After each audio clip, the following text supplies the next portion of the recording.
본문의 말씀을 보면 폭풍우 가운데서 다시 한번 하나님이 욥에게 말씀하십니다. 하나님은 말씀하시기 전에 욥에게 다시 한번 허리를 동여매고 하나님의 질문에 대답하라고 말씀하시죠. 욥에게 들을 준비를 이렇게 시키십니다. 그리고 하나님은 욥이 듣고 싶어 했던, 욥이 하나님께 호소하였던 정의와 공의에 대해서 말씀하십니다. 8절을 보면 하나님은 먼저 욥을 책망하십니다. 욥은 하나님을 의로운 자를 괴롭히는 불의한 분으로 만들었습니다. 욥은 하나님의 공의를 부인하려 했고 자신의 의로움을 주장하기 위해 하나님을 불의한 존재로 만들겠냐고 이렇게 책망하십니다. 9절부터 14절까지 말씀을 보면 하나님은 욥에게 많은 질문을 하십니다. 하나님처럼 능력이 있냐고 질문하시죠.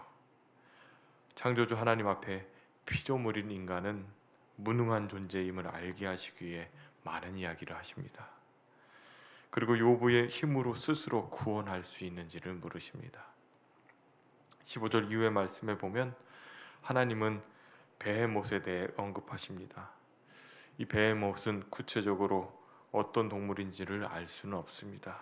다만 그 어떤 동물보다 크고 사람도 제어할 수 없는 거대한 초식동물로 이렇게 소개되고 있습니다.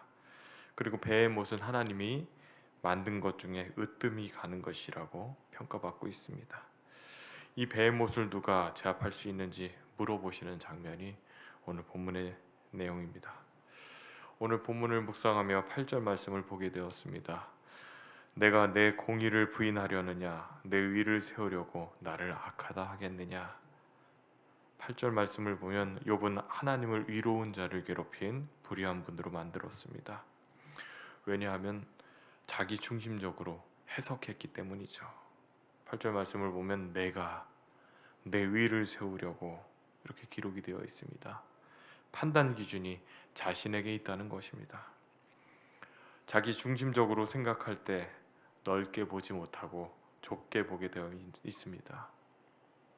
더 큰 영역에 있는 하나님의 뜻과 계획을 볼 수 없게 됩니다. 무엇을 기준에 두던 하나님께 기준을 두어야 됩니다. 기준을 하나님께 두면 지금 나에게 일어나고 있는 문제들, 그리고 지금 내가 처해 있는 상황과 환경, 내가 이해할 수 없는 많은 문제들 앞에서 절망하고 낙심하기보다 하나님을 찾게 됩니다. 하나님 앞에 나아오게 됩니다. 그리고 하나님의 뜻과 계획을 먼저 묻게 됩니다. 내 기준으로 보고 내 경험 속에 있다면 보는 한계가 있죠. 보이는 한계도 있고 계산도 되고 구분선이 이렇게 명확하게 됩니다. 된다 안 된다.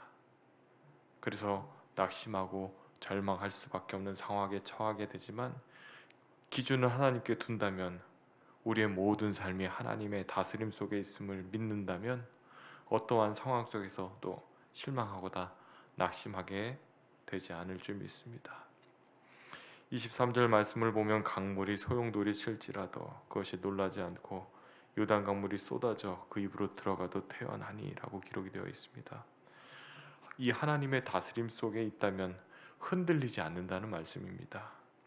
15절 이후에 기록된 베헤못, 크고 강하고 아무리 힘이 세도 하나님의 다스림 속에 사는 존재임을 말씀하고 있는 것입니다. 하나님의 다스림 속에 살 때만 산을 통해 베푸시는 먹이를 받아야만 살 수 있고 연잎 갈대 그늘 아래서 쉼을 얻을 수 있는 한계가 있는 존재라고 말하고 있는 것입니다. 이렇게 강한 으뜸이 되는 베헤못도 하나님의 다스림 속에 살고 있는데, 나약한 존재인 우리들은 하나님의 다스림 속에 살고 있는지, 하나님의 주권 아래 살고 있는지, 우리가 하나님 앞에 어떻게 서 있는지 정직하게 돌아보며 겸손하게 우리 창조주 하나님 앞에 서는 저와 여러분 되시기를 주님의 이름으로 축원합니다.